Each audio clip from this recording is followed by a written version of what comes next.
The UN Security Council on Saturday unanimously approved tough new sanctions on North Korea, including an estimated $1 billion export ban, a huge bite out of its total exports, valued at $3 billion last year. U.S. Ambassador Nikki Haley praised the new sanctions, telling council members after the vote that it is the single largest economic package ever leveled against the North Korean regime. The U.S. drafted measure, negotiated with North Korea's neighbor and ally China, is aimed at increasing economic pressure on Pyongyang to return to negotiations on its nuclear and missile programs. It bans North Korean exports of coal, iron ore, lead ore and seafood, together worth an estimated $1 billion.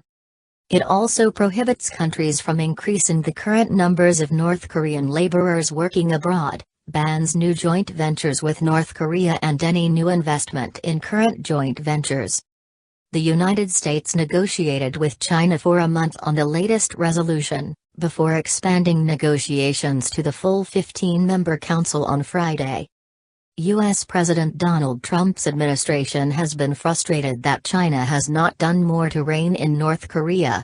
Washington has threatened to exert trade pressure on Beijing and impose sanctions on Chinese firms doing business with Pyongyang. The Security Council has already imposed 6 rounds of sanctions that have failed to halt North Korea's drive to improve its ballistic missile and nuclear weapons capabilities. The resolution's adoption follows North Korea's first successful tests of intercontinental ballistic missiles capable of reaching the United States on July 3 and July 27. All of this ICBM and nuclear irresponsibility has to stop, Haley told reporters as she headed to the council to vote. The resolution condemns the launches in the strongest terms and reiterates previous calls for North Korea to suspend all ballistic missile launches and abandon its nuclear weapons and nuclear program in a complete, verifiable and irreversible manner. It also adds 9 North Koreans, mainly officials or representatives of companies and banks, to the UN sanctions blacklist, banning their travel and freezing their assets. It also imposes an asset freeze on 2 companies and 2 banks. A Security Council diplomat, who was not authorized to speak publicly and insisted on anonymity, called the newly sanctioned Foreign Trade Bank a very critical clearinghouse for foreign exchange. The Mansudi Overseas Project group of companies, which was also added to the blacklist, is described in the resolution as engaged in exporting workers for construction, including of monuments, in Africa and Southeast Asia.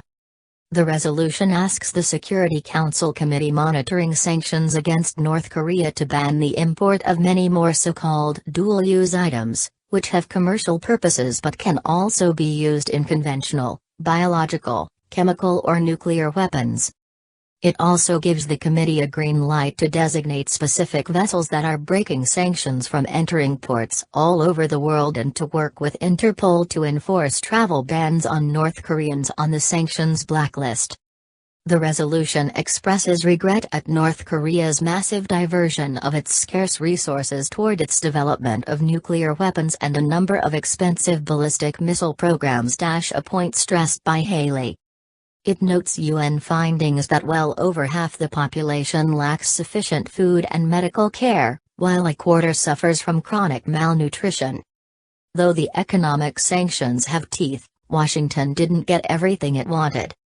In early July, Haley told the Security Council that if it was united, the international community could cut off major sources of hard currency to North Korea, restrict oil to its military and weapons programs, increase air and maritime restrictions and hold senior officials accountable. Neither oil nor new air restrictions are included in the resolution. Its adoption follows U.S. Secretary of State Rex Tillerson's comments Wednesday reassuring North Korea that Washington is not seeking regime change or an accelerated reunification of the Korean Peninsula, comments welcomed by China's foreign minister. Tillerson also said the United States wants to talk eventually with North Korea but thinks discussions would not be productive if the Pyongyang comes with the intention of maintaining its nuclear weapons.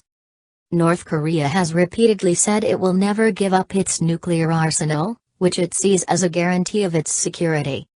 The resolution reiterates language from previous ones supporting a return to six-party talks with the goal of denuclearizing the Korean peninsula, expressing the Security Council's commitment to a peaceful, diplomatic and political solution to the situation, and stressing the importance of maintaining peace and stability in Northeast Asia.